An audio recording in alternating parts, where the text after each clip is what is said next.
अस्सलाम वालेकुम नाज़रीन, मैं हूं दिलराज वन कराची के साथ। नाज़रीन, हाल ही में स्वीडन में कुरान शहीद करने का वाक़या रनुमा हुआ है। दुनिया भर के तमाम मुसलमान इस वाक़े की शदीद मज़म्मत करते हैं।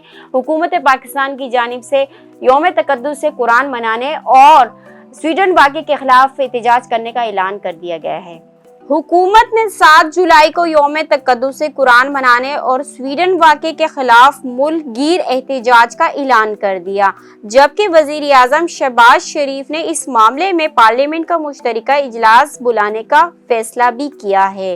वज़ीर आज़म शहबाज शरीफ की ज़ेर सदारत अहम इजलास हुआ, जिसमें स्वीडन में कुरान करीम की बेहुरमती के मामले में गौर किया गया। इजलास में फैसला किया गया कि जुम्मा 7 जुलाई को यौम तक़द्दुस से कुरान मनाया जाएगा और स्वीडन वाक़े के खिलाफ मुल्क गिर एहतजाज होगा। वज़ीर आज़म ने तमाम जमातों समेत पूरी कौम से एहतजाज में शरीक होने की अपील की है और कहा कि पूरी कौम एक जुबान होकर शैतानी जहनों को पैगाम देगी। वज़ीर आज़म ने पाकिस्तान मुस्लिम लीग नून को जुम्मे के दिन यौम तक़द्दुस से कुरान में भरपूर शिरकत करने और मुल्क भर में एहतजाजी रैलियां निकालने की भी हिदायत की।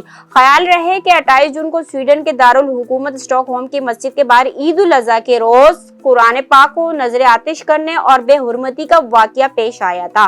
मुसलमानों की मुकद्दस किताब की बेहुरमती की।